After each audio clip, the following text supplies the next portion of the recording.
새해 첫 주일 아침 하나님을 예배하러 나오신 우리 모든 성도님들께 하나님 우리 아버지와 주 예수 그리스도로부터 은혜와 평화가 함께 하시길 기원합니다. 하나님의 말씀을 받아 대언하는 사람을 가리켜 예언자라고 합니다. 우리 구약 성경을 보시면 잠언 전도서 아가를 지나서 이제 이사야, 예레미야, 에스겔 이렇게 시작되는데요. 이사야부터 시작해서 말라기까지 구약 성경 마지막까지 그 책을 가리켜서 예언서라고 합니다. 가장 먼저 등장하는 예언서가 이사야서, 그 다음에 예레미야서, 그리고 에스겔서이죠. 이 중에서 이사야나 예레미야는 고국 땅에서 하나님의 말씀을 대언한 예언자라면 에스겔은 사로잡혀간 땅, 그 이방 땅 바벨론에서 하나님의 말씀을 대언한 예언자입니다. 유다의 바벨론 유배는 두 차례에 걸쳐서 일어나게 되는데요. 저 표를 보시면 1차 유배는 주전 597년이고 2차 유배는 유다가 완전히 멸망당한 주전 586년입니다. 에스겔은 유다 사회 대부분의 상류층, 이를테면 왕족과 귀족들이 사로잡혀간 1차 유배 때에 끌려갑니다. 그가 바벨론에서 유배되어 5년차 되던 주전 593년, 그의 나이 30살의 에스겔은 자기 동족들이 운하 건설 공사에 동원되어 노동하던 그발 강가에서 하늘이 열리는 이상을 경험합니다. 이 에스겔서 1장에 나옵니다. 에스겔이 하늘 보좌를 경험한 그발 강가는 유다의 바벨론 포로들이 민족 멸망의 아픔과 상처를 안고 저 고국 땅 예루살렘 시온을 기억하는 노래를 부르면서 망국의 한을 사귀던 장소입니다. 그들이 어떤 노래를 바벨론에서 불렀는가? 우리 한번 그 노래를 한번 음미해 볼까요? 우리 성경을 한번 찾아보겠습니다. 시편 137편입니다. 시편 137편 구약성경 902쪽, 901쪽이나 이쪽 이 어간에 있습니다. 유다의 바벨론 포로들이 망국의 한을 사귀며 시온을 기억하며 불렀던 그 노래, 우리 시편 137편을 우리 저와 여러분이 한 절씩 교독하면서 읽어보겠습니다. 제가 먼저 1절을 읽겠습니다. 우리가 바벨론의 여러 강변 거기에 앉아서 시온을 기억하며 울었도다. 이는 우리를 사로잡은 자가 거기서 우리에게 노래를 청하며 우리를 황폐하게 한 자가 기쁨을 청하고 자기들을 위하여 시온의 노래 중 하나를 노래하라 함이로다. 예루살렘아, 내가 너를 잊을진대 내 오른손이 그의 재주를 잊을지로다.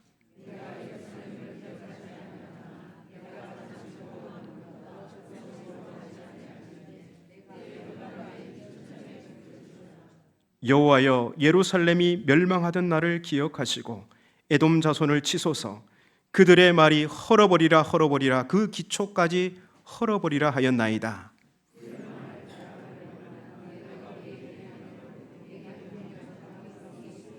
함께 봅니다. 내 어린 것들을 바위에 메어치는 자는 복이 있으리로다. 아멘.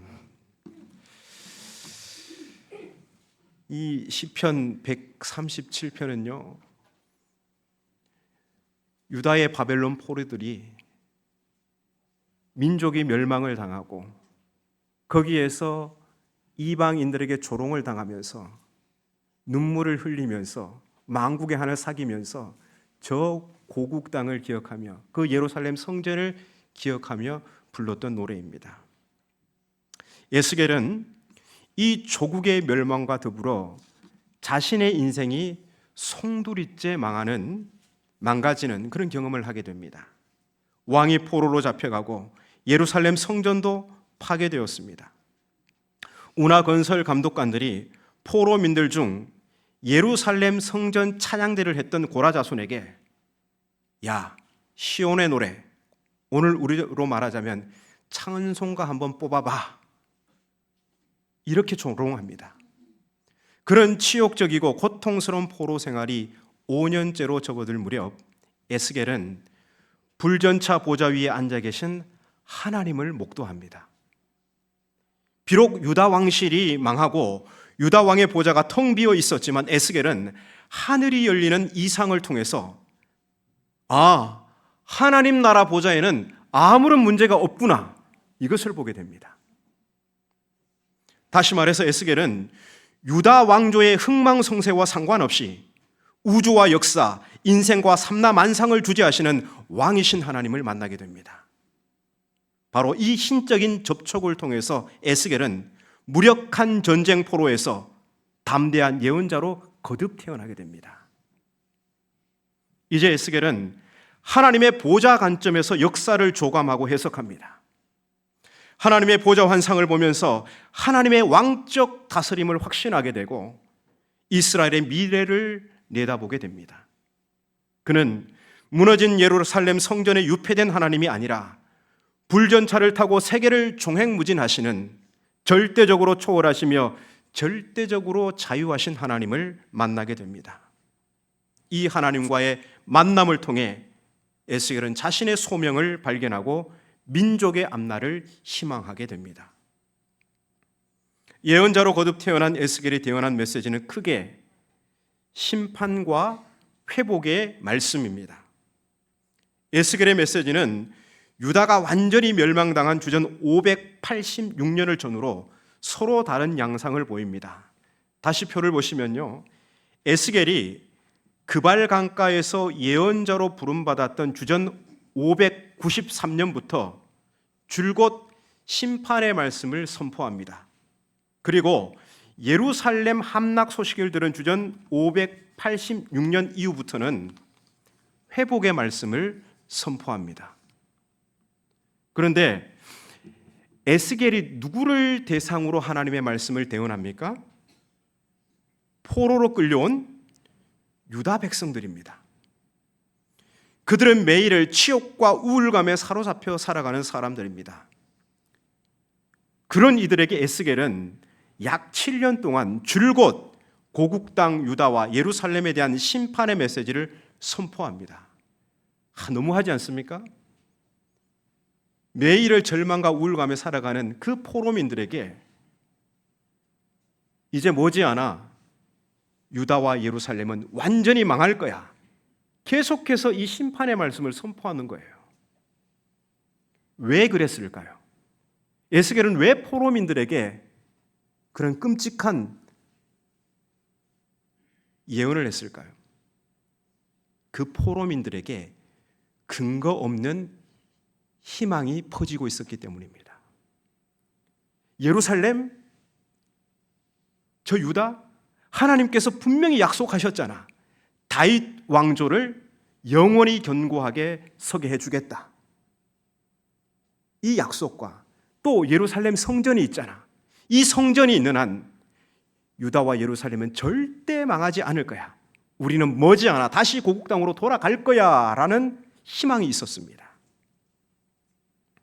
하지만 에스겔의 예언대로 주전 586년에 예루살렘이 완전히 함락되고 2차 바벨론 유배가 일어납니다. 그런데 이때부터 에스겔의 예언이 완전히 달라집니다. 이제 심판의 메시지는 종적을 감추고 회복의 말씀이 선포됩니다. 약속의 땅에서는 심판의 메시지, 그리고 사로잡혀와서 일정 기간은 계속해서 심판의 메시지. 그랬다가 예루살렘이 완전히 멸망당하니까 그때부터 이방 땅에서 희망의 말씀을 선포하는 것이죠. 그래서 에스겔서를 한눈으로 보시면요, 화면과 같습니다. 1장부터 32장까지는 예루살렘과 열방에 관한 심판 예언입니다. 그리고 33장부터 마지막 48장까지는 이스라엘의 회복과 갱생에 관한 예언이 선포됩니다. 오늘 본문은 37장이죠. 그래서 이 37장은 예루살렘의 완전한 멸망 소식을 듣고 하룻밤 무거운 침묵의 시간을 거친 에스겔에게 임한 하나님의 계시입니다. 우리 본문 1절을 함께 읽겠습니다. 여호와께서 권능으로 내게 임재하시고 그의 영으로 나를 데리고 가서 골짜기 가운데 두셨는데 거기 뼈가 가득하더라. 아멘. 에스겔은 여호와의 권능의 손에 붙들리고 여호와의 영에 사로잡힌 채 한 골짜기로 이끌려갑니다. 여러분, 여호와의 손에 붙들리면요, 여호와의 영에 사로잡히면 천상의 보좌에 이끌려 올라가서 하나님 보좌 관점에서 인생을 해석하도록 고양됩니다. 또 하나, 여호와의 손에 붙들리면, 여호와의 영에 사로잡히면 마른 뼈들이 나뒹구는 골짜기 아래로 내던져지기도 합니다. 그래서 골짜기와 같은 낮은 곳은 하나님의 영에 이끌린 사람만이 내려갈 수 있습니다. 이어서 본문 2절을 읽겠습니다. 나를 그 뼈 사방으로 지나가게 하시기로 본즉 그 골짜기 지면에 뼈가 심이 많고 아주 말랐더라. 이제 하나님의 권능의 손이 에스겔을 붙들어서 마른 뼈들이 나뒹구는 온 사방을 두루 다니게 합니다. 그는 무수한 마른 뼈들과 부딪히면서 죽음의 권세를 온몸으로 느낍니다. 하나님께서 에스겔을 이 죽음의 권세 아래 시달리게 하셨습니다. 에스겔은 아주 말라버린 뼈들이 어지럽게 흩어져 있는 골짜기를 다니면서 하나님 백성들의 영적 공군과 정면으로 부딪힙니다. 사실 이 마른 뼈들은 절망에 빠진 포로민들의 실제 모습입니다. 마른 뼈들이 나뒹구는 골짜기에서 에스겔은 자신이 섬기는 유다 백성의 영적 공경을 직면한 것입니다. 그가 본 것은 심이 많고 아주 마른 뼈들인데 그것들은 예루살렘 멸망과 함께 산산조각난 포로민들의 희망의 파편들입니다. 얼마 지나지 않아 돌아갈 줄 알았는데 아주 멸망하니 그들의 희망은 완전히 사라진 것입니다. 우리 계속해서 3절을 읽겠습니다. 그가 내게 이르시되 인자야 이 뼈들이 능히 살 수 있겠느냐 하시기로 내가 대답하되 주 여호와여 주께서 아시나이다. 예언자로 하여금 죽음의 권세를 온몸으로 느끼게 하신 하나님은 그에게 물으십니다. 인자야 이 뼈들이 능히 살 수 있겠느냐. 이 질문에 대한 에스겔의 대답은 주께서 아시나이다.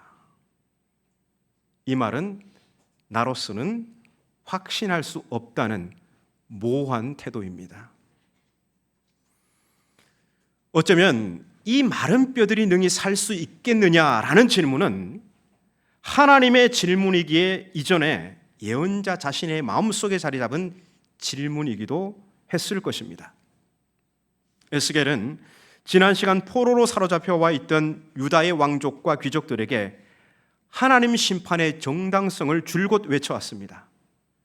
그는 철저한 죽음의 필연성을 외쳤습니다. 마침내 예루살렘은 철저히 죽었고 유다와 다윗 왕조와 성전은 파괴되었습니다. 그러나 이제 에스겔은 마른 뼈와 같은 민족의 죽음을 앞에 두고 회복과 갱생을 위한 대언 사역에 부름받게 됩니다. 이제 그는 마른 뼈와 같은 포로민들에게 회복의 말씀을 대언함으로써 하나님이 예비하신 미래를 향해 투신할 처지에 놓여 있습니다. 하지만 예루살렘의 죽음 그 자체가 그를 회복과 갱생의 예언자로 만든 것은 아닙니다. 오히려 에스겔은 조국의 멸망 소식을 듣고 실어증 환자처럼 말을 잃어버렸습니다. 진짜 유다가 완전히 망하니 다른 포로민들과 마찬가지로 에스겔도 그때부터 입이 완전히 그냥 닫혀버렸습니다. 에스겔의 입에서 나온 희망의 메시지는 그가 하나님의 손에 사로잡힌 후 하나님에 의해 강권적으로 벌려진 입에서 나올 수 있었습니다. 그게 에스겔서 33장 22절에 나옵니다. 하나님의 손이 예언자의 입을 강권적으로 벌렸습니다. 하나님은 에스겔을 회복과 갱생의 예언자로 당금질하기 위해서 죽음의 현실 한 복판으로 이끌고 가서 그에게 도전하셨던 것입니다. 마른 뼈들의 부활에 대해 확신을 갖지 못하고 주춤거리던 예언자에게 하나님은 계속 도전하십니다. 만일 네가 나의 권능을 믿는다면 이 마른 뼈들에게 설교하라. 에스겔은 이처럼 앙상한 뼈들에게 예언하도록 명령받습니다. 우리 4절을 이어서 함께 읽어보겠습니다. 또 내게 이르시되 너는 이 모든 뼈에게 대언하여 이르기를 너희 마른 뼈들아 여호와의 말씀을 들을지어다. 아멘. 여러분, 여기서 마른 뼈들은 단지 무생물이 아니라 하나님의 말씀을 듣고 결단해야 하는 인격적 존재들입니다. 무기력하게 널브러져 있기만 하지 말고 하나님의 말씀을 의도적으로 들어야 한다는 것이죠. 왜냐하면 하나님의 말씀을 듣는 자만이 소생할 수 있기 때문입니다. 모든 피조물은 하나님의 명령에 따라 일어서고 하나님의 명령에 따라 쓰러집니다. 하나님의 명령을 받고 받아들이면 그 명령은 곧 현실이 됩니다. 하나님의 명령은 듣는 자의 순종을 통해서 현실이 된다는 것이죠. 그래서 먼저 하나님의 말씀을 대언할 예언자가 하나님 명령에 대한 믿음을 가져야 합니다. 왜냐하면 하나님의 말씀이 예언자의 대언 행위를 통해 전달되기 때문입니다. 이 뼈들이 능히 살겠느냐? 에스겔은 이 질문이야말로 자신이 스스로에게 던지는 질문임을 깨닫습니다. 그는 이제까지 살아날 것에 대한 확신이 없으면서 마른 뼈들과 같은 절망적인 포로들에게 하나님의 말씀을 대언해 왔던 것입니다. 하지만 하나님의 손에 의해 벌려진 그 입이 살아날 것에 대한 확신으로 변화되면서 마른 뼈들을 향해 선포합니다. 너희 마른 뼈들아 여호와의 말씀을 들을지어다. 여기서 중요한 것은 하나님의 말씀을 들으라는 것입니다. 예언자 자신의 사상이나 인생 철학이 아니라 하나님의 말씀을 들으라는 것입니다. 설교자 자신의 독특한 사상이나 고상한 인생 철학이나 혹은 감동적인 간증마저도 마른 뼈들을 살리는 능력은 없습니다. 오로지 하나님의 명령을 대언할 때 부활의 역사가 일어납니다. 너희 마른 뼈들아 여호와의 말씀을 들을지어다. 그러면 마른 뼈들이 들어야 할 하나님의 말씀이 무엇일까요? 우리 5절을 함께 읽겠습니다. 주 여호와께서 이 뼈들에게 말씀하시기를 내가 생기를 너희에게 들어가게 하리니 너희가 살아나리라. 아멘. 생기를 너희에게 들어가게 하리니 너희가 살아나리라. 에스겔이 하나님의 명령에 따라 대언하자 그 말씀을 들은 뼈들이 서로 연결되더니 뼈 위에 힘줄이 생기고 살이 오르며 가죽이 덮입니다. 사람의 모양을 갖추었습니다. 하지만 아직 그 속에 생기가 없습니다. 생기가 무엇입니까? 그 옛날 하나님께서 땅의 흙으로 사람을 만드시고 그 코에 불어넣었던 하나님의 숨결이 생기입니다. 하나님의 백성은 하나님의 날숨을 들여 마심으로 사는 존재입니다. 그러므로 하나님의 생기가 그 안에 없는 사람은 모양은 갖추었지만 무생물과 다름없습니다. 이제 하나님은 예언자에게 생기를 향해 대언하도록 하십니다. 9절입니다. 생기야 사방에서부터 와서 이 죽음을 당한 자들에게 불어서 살아나게 하라. 예언자의 입술을 통해 하나님의 명령을 들은 골짜기의 마른 뼈들이 서로 연합하여 모양을 갖추더니 다시 한번 생기를 향해 대언하니 그 속에 하나님의 생기가 들어가 용맹무쌍한 하나님의 전사로 소생하게 됩니다. 에스겔이 환상 가운데 보는 이것이 무엇입니까? 바벨론 포로 생활이라는 무덤 속에서 서서히 말라가던 하나님 백성의 부활과 갱생을 본 것입니다. 그러므로 깊은 절망의 골짜기와 같은 그발 강가에서 운하 건설에 강제 동원되어 고된 노동으로 하루하루를 살아가던 유다 백성들은 내가 생기를 너희에게 들어가게 하리니 너희가 살아나리라, 이 여호와의 말씀을 들어야 합니다. 노동 감독원들이 네 하나님이 어디 있어? 하나님이 있다면 너네 꼴이 지금 이것이 무엇이야 하는 이런 조롱의 목소리에 눈물이 쥐하로 음식이 되는 상황에서도 하나님의 백성은 하나님의 말씀을 듣고 자신을 향해 이렇게 명령해야 합니다. 내 영혼아, 내가 어찌하여 낙심하며 어찌하여 내 속에서 불안해하는가? 너는 하나님께 소망을 두라. 그가 나타나 도우심으로 말미암아 내가 여전히 찬송하리로다. 새해 교회 표어가 성령의 능력으로 부흥하는 교회입니다. 부흥이라는 말은 우리 신앙에서 주로 사람의 수가 불어날 때 하는 말이죠. 그 교회에 부흥했어 라는 말은 그 교회의 교인 수가 많이 늘었어로 통용됩니다. 물론 그렇게도 사용할 수 있습니다. 하지만 이 부흥이란 말은 좀 더 근본적인 뜻이 있습니다. 이 성경에서 부흥은 되살아남이란 뜻이 있습니다. 골짜기의 마른 뼈와 같은 죽음의 권세에 짓눌려 있던 포로민들이 용맹무쌍한 하나님의 전사로 되살아나는 것, 이것이 부흥입니다. 그리고 이 되살아남의 능력은 하나님의 숨결, 곧 성령에 있습니다. 그래서 성령의 능력으로 우리는 무기력한 신앙에서 죽음도 불사하는 용맹무쌍한 하나님의 전사로 되살아날 수 있는 것입니다. 그래서 성령의 능력으로 부흥하는 교회는 다름 아닌 성령께서 권능으로 역사하심으로 우리 한 사람 한 사람이 무기력한 신앙에서 떨쳐 일어나 담대한 복음의 증인으로 다시 태어나는 것입니다. 하나님께서 절망 중에 있던 포로민 유다 백성들을 찾아가시기 전 먼저 무기력한 전쟁 포로였던 에스겔을 하나님의 말씀을 대언하는 예언자로 다시 태어나게 하신 것처럼 오늘 절망의 골짜기와 같은 이 세상의 희망의 메시지를 전하기 위해서 하나님은 먼저 우리를 되살리기 원하십니다. 교회가 성령의 능력으로 복음의 증인으로 되살아나야, 이런 영적인 부흥이 있어야 이 세상에 희망이 있는 것입니다. 우리가 마른 뼈와 같이 널브러져 있다면 우리 자체의 소망이 없는데 어떻게 세상에 희망을 줄 수가 있겠습니까? 그래서 우리는 골짜기의 마른 뼈와 같은 이 세상의 하나님의 말씀을 대언하기 전 먼저 죽음의 권세 아래 휘감긴 우리 스스로를 향해서 대언하여야 합니다. 너 마른 뼈야, 하나님의 말씀을 들을지어다. 너 마른 뼈와 같은 이명호야, 하나님의 말씀을 들을지어다. 생기야, 사방에서부터 와서 이 죽음을 당한 나에게 불어서 살아나게 하라.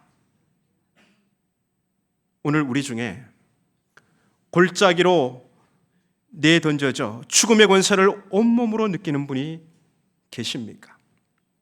가까운 사람들에게 혹은 가족들에게, 심지어 하나님마저도 나를 버린 것과 같은 철저한 유기를 경험하는 분이 계십니까? 자식 때문에, 사업 때문에, 진로와 취업 때문에, 차마 말할 수 없는 가정사 때문에 숨은 쉬지만 무생물처럼 앉아 계시는 분이 있으십니까? 오늘 이곳에 꺼져가는 심지와 같이 소멸되어가는 인생이 있다면, 패배감에 눌려 고개를 당당히 들지 못하고 의기소침해 있는 인생이 있다면, 하나님의 말씀을 듣지 못해 영적 기간에 말라가는 인생이 있다면 바로 여기서 하나님의 말씀을 들으십시오. 너희 마른 뼈들아, 여호와의 말씀을 들을지어다. 생기야, 사방에서부터 와서 이 죽음을 당한 자에게 불어서 살아나게 하라. 영적 부활과 갱생은 창조주 하나님의 권능의 말씀으로만 가능합니다.